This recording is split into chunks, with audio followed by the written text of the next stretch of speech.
നിമിഷപ്രിയയുടെ വധശിക്ഷ നടപ്പിലാക്കുന്നതുമായിട്ട് ബന്ധപ്പെട്ട് ഇസ്ലാം മതം ആധുനിക സമൂഹത്തിൽ നൽകിയിരിക്കുന്ന സംഭാവന എന്താണെന്ന് ചിന്തിക്കുന്നത് വളരെ നല്ലതായിരിക്കുമെന്ന് എനിക്ക് തോന്നുന്നു.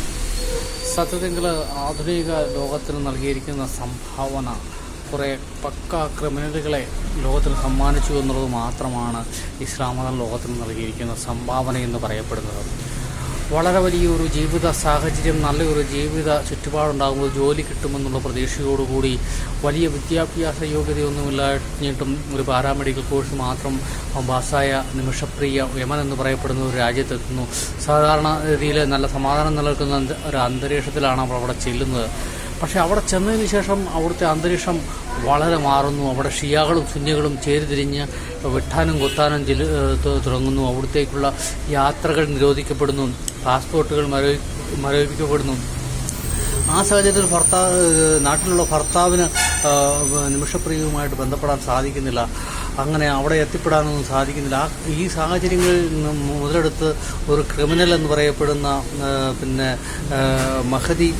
തൽവാർ മഹദി എന്ന് പറയപ്പെടുന്ന ഒരു വ്യക്തി അവളെ എല്ലാ വിധത്തിലും ചൂഷണം ചെയ്യാൻ തുടങ്ങുന്നതായിട്ട് നമുക്ക് കാണുവാനായിട്ട് സാധിക്കും. അവളുടെ അധ്വാനത്തിൻ്റെ ഫലം അപഹരിക്കുന്നു, അവളുടെ ചാരിത്രത്തിന് മേൽ കൈവയ്ക്കുന്നു, അവളെ പ്രകൃതിവിരുദ്ധ ലൈംഗിക ബന്ധത്തിന് പ്രേരിപ്പിക്കുന്നു. ഇതൊക്കെ ഉണ്ടാകുന്ന ഒരു സാഹചര്യത്തിൽ ഒരുപക്ഷെ അവൾ സൈകെടുത്ത് അവനെ വധിച്ച് കാണുമായിരിക്കും. കാരണം തൻ്റെ കഴിഞ്ഞ ദിവസം നമ്മൾ കേട്ടായിരുന്നു ആ കൊച്ചിൻ്റെ നിലവിളി, 9 വയസ്സുള്ള ഒരു കുട്ടിയുടെ നിലവിളി നമ്മൾ സാമൂഹിക മാധ്യമങ്ങളിൽ കൂടെ കേട്ടായിരുന്നു.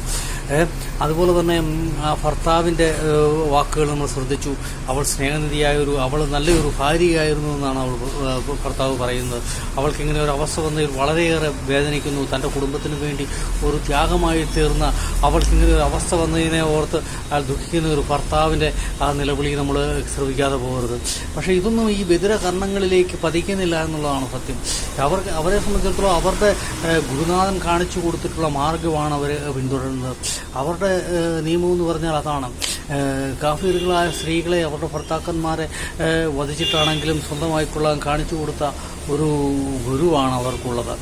അപ്പോൾ അങ്ങനെ നമുക്കറിയാം അവിടെയുള്ള ബദർ യുദ്ധത്തിലൊക്കെ ആണെങ്കിൽ കൊല്ലപ്പെട്ട ഗോത്രത്തലവൻ്റെ ഭാര്യയെ ആ രാത്രിയിൽ തന്നെ 2 സൈനികരുടെ നടുവിൽ വെച്ച് ബലാത്സംഗം ചെയ്യുന്ന മുഹമ്മദ് നബി.